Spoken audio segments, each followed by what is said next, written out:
Hello everyone, welcome in the new session. Today we are going to discuss methods of calculating national income. We have three methods to calculate national income. First is value added method, second is the income method, and the third is the expenditure method. This is also called a value added approach, income approach, and expenditure approach.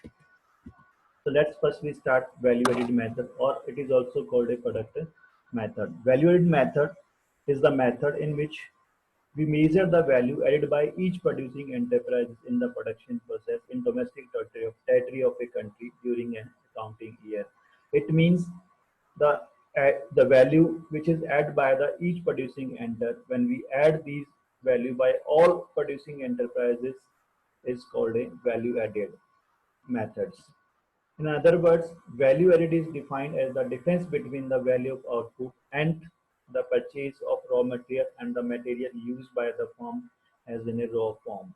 So the difference between that is called a value added methods.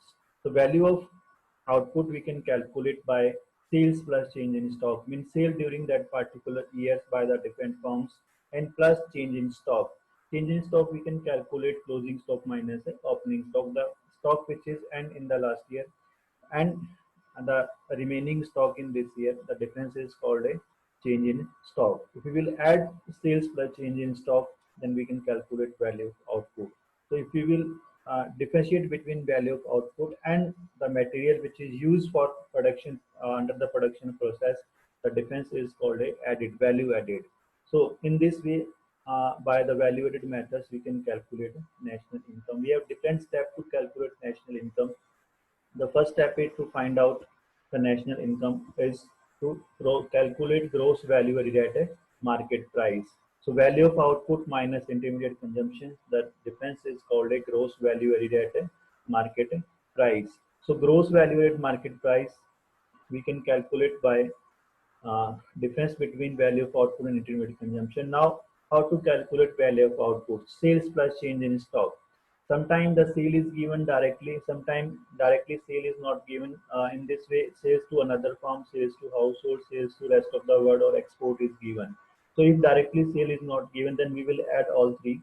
If directly sale is given, then there's no need to add all because it is already added in the sale, because that another specification is not given. Plus change in stock, closing stock minus opening stock. Closing stock, it means it is end of the year, and opening stock the first April or from the starting of the year. The difference is called a change in stock. If we add sales per change in stock, the total is called a value of output minus intermediate consumption. Intermediate consumption means the purchase of intermediate goods which is used in the production process. In the same way, like a export, import is also given, but if directly purchase of intermediate goods is given, then we will not reduce the imports because it is already added in that. But if it is given in the another way, like purchase from another firm, purchase from household, and then import, then we will reduce import from the value of output. So if we will calculate difference between value of output and intermediate consumption in this way, the difference is the remaining is called a gross value at market price. The second step is to calculate net value added at market price. The difference between gross and depreciation is called a net.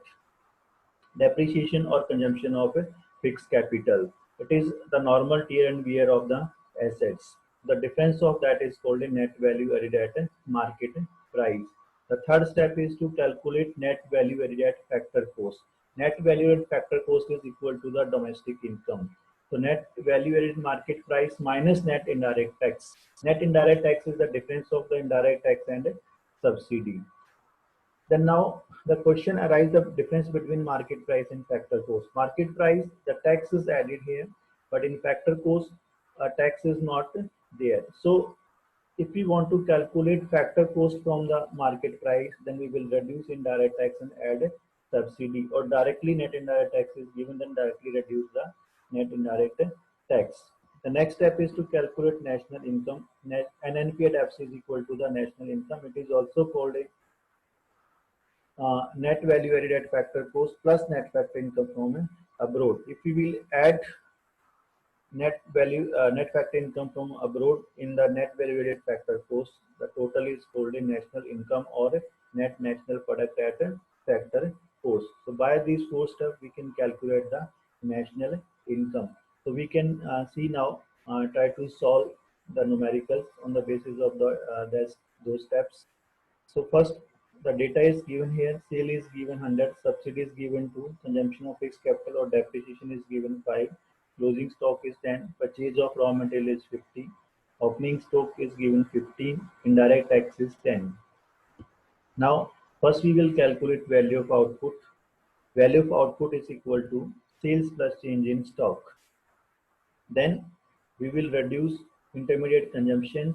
Then the difference is called a gross value added at market price. The sale is given 100 plus change in stock. 10 is given closing stock. Closing stock minus opening stock. Opening stock is given 15. So 10 minus 15 is the minus 5. It means 100 plus minus 5 is the 95. Minus is the intermediate consumption. So minus 50. So 45 is a gross value added at a market price. Now we calculate gross value added at factor cost. The difference between market price and factor cost is only the net indirect tax. So gross value at market price is already we have calculated minus indirect tax plus subsidy. So 45 minus indirect tax is given 10 plus subsidy is given 2. So 45 minus 10 plus 2 is equal to 37 crore. So 37 is a gross value added at factor cost. Another example we can see how to calculate national income. Subsidy is given 40, sales is given 800, depreciation is given 30, export is given 100, closing stock is 20, opening stock 50, intermediate purchase is 500, and net factor income from abroad is 50. Here, one thing is clear that export is given, the directly sale is also given. So export we will not take here, only sales is given. Subsidy is given, but indirect tax is not given. So there is a no problem. Directly subsidy we will take. As per the given data, we will calculate national income. The first step is to calculate value of output. Value of output is sales plus change in stock. Sales is given 800. Change in stock is given 20 is closing stock minus opening stock. Then minus intermediate consumption is 500. The difference is 270. 800 plus minus 30 minus 500. So minus 530 is equal to 270. Now we calculate net value added market price. The difference between gross and net is the depreciation only. So gross value added market price minus depreciation. Depreciation is given 30. So 270 minus 30 is 240. So net value added market price is 240 crore. Now net value added factor cost. The difference between market price and factor cost is the indirect tax plus subsidy. So here indirect tax is not given, directly subsidy is given. So we will add subsidy 240 plus 40. Net value added factor cost is 280. And net value added factor cost is equal to the domestic income. Now we calculate national income. National income is related to the person, domestic income related to the place. So to calculate national income, we add net factor income from abroad.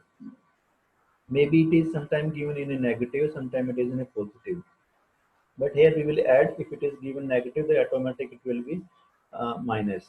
So 280 plus 50. 50 is given net factor income from abroad. So 330 is the national income.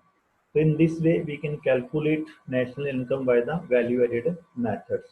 Now some precautions when we calculate national income. The first precaution is value of sale and purchase of second-hand goods are not included in the estimation of national income.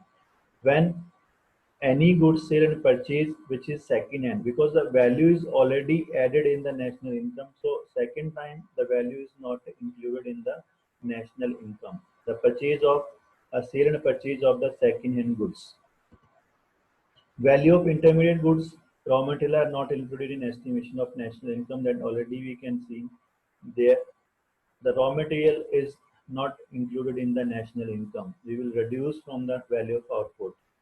Value of production for self-consumption should be included in estimation of national income.